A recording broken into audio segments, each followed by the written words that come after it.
فين الحكمة انك تحب حد وما يحبكش او ما يحبكش بنفس الدرجة؟ فين الحكمة من كده؟ مش ليه كده؟ كعادتي لما اجي ابدأ بفيديو زي كده بحتاج اقدم ببعض المقدمات قبل ما ادخل في الموضوع، وانا بيسموني صاحب مقدمات. فاما اقنعك ان المقدمات مهمة والله سبحانه وتعالى ذكر كثيرا منها في كتابه، واما تقنعني انت ان هي مش مهمة وما اظنش انك هتقدر. وعموما انا بكرر المعاني دي في شورتس ومتوسطات، اما الفيديو فبيتحمل البسط والجمع والتطويل. يعني المقدمة الأولى عن الأنانية والربوية. كتير من الناس في موضوع الحب ده بيبقى أناني أو ربوي. ربوي دي لفظة أنا بأطلقها يعني وببقى عايز منها معنى معين. خلاصته يعني إن الأنانية ممكن تكون صح في بعض الحاجات، لو أنت مثلا أناني عشان حاجة صح أو أناني عشان تخش الجنة مثلا. أما الربوية فهي من كل نحو مش صح، وخلاصتها بتبقى عاوز كل حاجة من غيرك ومش مستعد تدفع اي حاجة، وان شاء الله ممكن نبقى نتكلم عليها في فيديو مستقل. كتير من الناس في كتير من المواضيع ومنها موضوع الحب بيبقى اناني، يعني هو عاوز بس مراده ومش مهم عنده مراد الاخرين. ويا جماعة الابواب دي كلها وفكرة القناة هي عبارة عن تأملات، فالشخص اللي مش متأمل اما ان هو يتأمل ويعتبر دي دعوة للتأمل، واما ان هو مش هيلاقي انتفاع خالص بالكلام ده. وطبعا التأمل الله سبحانه وتعالى امر به وحث عليه في كثير من ايات القرآن. فكتير من الناس بيبقى اناني، وكتير منهم بيبقى مش فاهم اصلا ان هو اناني، وكتير منهم بيبقى عارف ان هو اناني بس مش هيسمح لنفسه ان هو يعاتب نفسه. وطبعا الله سبحانه وتعالى حطم موضوع تعظيم النفس ده وتكبيرها وعدم النقاش معاها وعدم التواضع للصح، وممكن ده يبقى يجي في فيديو مستقل.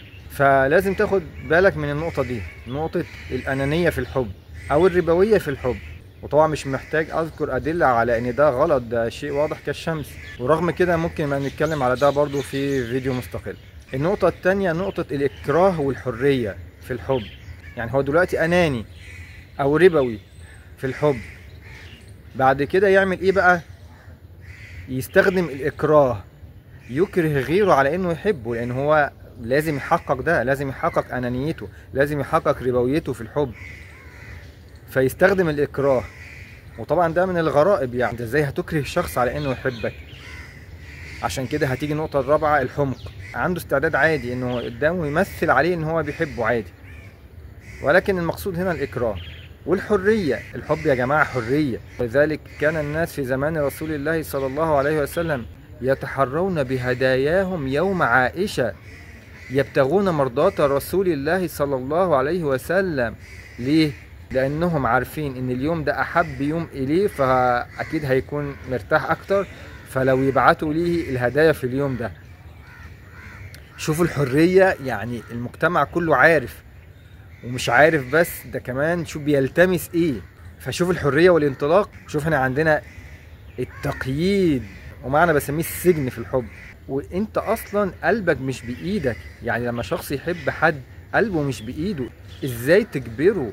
هو قلبه مش بايده اصلا، فده رزق. ولذلك النبي صلى الله عليه وسلم لما كان النساء يعاتبنه على حبه لعائشة يعني اكثر منهن، فكان يقول اني رزقت حبها. ده مش بايده، انا بايدي ان انا مظلمش، انا بايدي التصرفات بس مش بايدي المشاعر. والفرق بين التصرفات والمشاعر ده باب دقيق ومهم برضو، ممكن نبقى نتكلم عليه ان شاء الله. شخص يقول طب لو انا عاوز حد يحبني، هل مش ممكن؟ ممكن، بس مش بطريق الاكراه. هتفهم ده كتير في الفيديو ده، وممكن ابقى اقول لك في فيديو مستقل برضو. يا جماعة المواضيع دي حساسة وجريئة، وكل نقطة فيها بتحتمل ساعات ومطولات. يعني ما بختارش من الابواب اللي بتكلم فيها الا الابواب اللي الناس بتحتاجها، والابواب اللي الصح فيها ضاع للاسف. النقطة الرابعة الحمق. هو دلوقتي لما هو اناني واجبر غيره او افتكر ان هو يقدر يجبره على حبه، وربما غيره ضحك عليه واظهر له ان هو بيحبه. هو يا جماعه لما بيظهر معنى غلط بيظهر معاه معاني كتير غلط. انت لما تعوز تجبر حد على انه يحبك ممكن تلاقي حمقى يظهروا ان هما بيحبوك في مقابل ده عشان مصالح، فانت مكره بتجبر، وهو احمق بيوافق ويظهر لك ده، فكله غلط وكذب. ولذلك النقطه الخامسه معنى الحب الحقيقي. ايه هو الحب؟ احنا ما نعرفش يا جماعة ايه هو الحب. واقصى ما نفكر فيه نفكر في معاني احنا برضو من باب الانانية والاجبار احنا اللي بنعيشها، او ندور في جوجل او في غيره، او نسمع لناس مش مؤهلة اصلا، او ناس ما عندهاش مرجعية. يا جماعة احنا عندنا مرجعية، عندنا رب خلقنا، عندنا السنة النبي قالها لنا وعاش عليها، عندنا افضل الناس اللي عاشت افضل قصص الحب. لو احنا ما اتفقناش على المرجعية، مين اللي يحدد لنا ايه الحب الحقيقي؟ عمرنا ما هنعرف ايه الحب الحقيقي. ولذلك هتلاقينا دايما بنرقص في كل مكان الا الصح. ندخل في موضوعنا. ممكن يكون من الحكمة انك تحب حد وما يحبكش، او ما يحبكش بنفس الدرجة، عشان تتأمل في قول ابن القيم رحمه الله تعالى: ومن احب شيئا سواه عذب به ولا بد.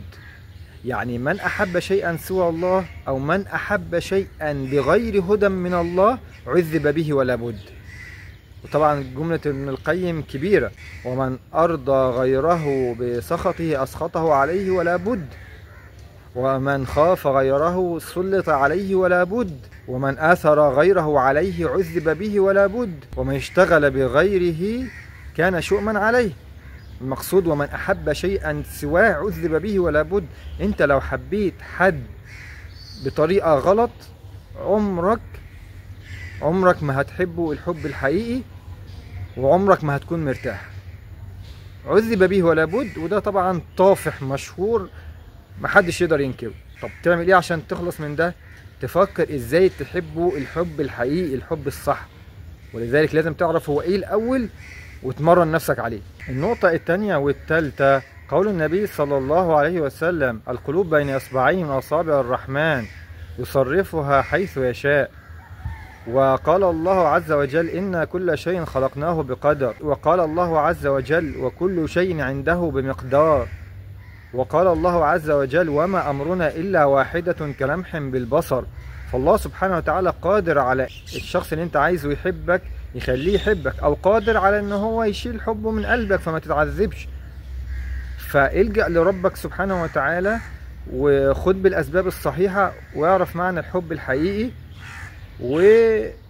وممكن تاخد بالاسباب ان شخص يحبك، بس لازم الاول بعد ما تفهم ايه الحب الحقيقي وبعد ما تلجأ الى الله تفكر في معنى اسمه التوافق.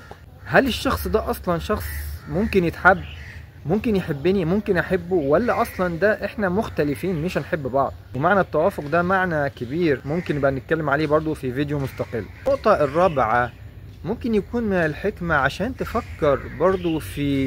تفكر لما انت بتكون منتظر الشخص يحبك او يحبك بنفس الدرجة، شوف ازاي انت دقيق، شوف ازاي انت بتدور على مشاعرك، شوف ازاي انت بتدور على مصلحتك. وهي مصلحة مش لازم تكون غلط، ولكن فكر كده في أن الله سبحانه وتعالى بيحب توبتك وبيحب رجوعك، وفي جنة يحب أنك تدخلها لو عملت العمل الصالح. وفي أحاديث كثيرة فيها أن الله سبحانه وتعالى يفرح بتوبة العبد زي ما إحنا بنفرح لو إحنا مثلا في صحراء وضاعت منا الناقة اللي عليها الطعام والشراب وبعد كده لقيناها. النقطة الخامسة ممكن يكون الحكمة إنك تحب حد وما يحبكش أو ما يحبكش بنفس الدرجة عشان أنت ظالم أو جبار أو متكبر، فالله سبحانه وتعالى بيسخر لك حد يعذبك بيه. فحتة عرض مش بفلوس مطهق عيشتك مش عارف تعمل فيه إيه. ولو تأملت في التاريخ كثير من الجبابرة كان هلاكهم وكان عذابهم بسبب موضوع الحب ده. ففكر في نفسك، ممكن يكون ربنا بيبتليك بده عشان ظلم او كبر او تجبر انت فيه، ففكر وتخلص من ده عشان ربنا يخلصك من العذاب ده.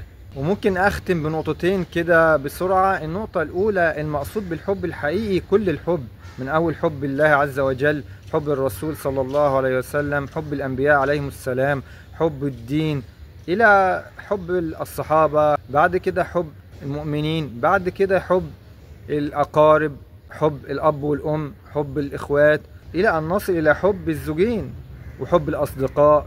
فالموضوع شامل لكل شيء يعني. النقطة الثانية هنتكلم ان شاء الله على رسول الله صلى الله عليه وسلم ونماذج من حبه لخديجة وعائشة وابي بكر ان شاء الله تعالى، ودي قصص حب مذهلة.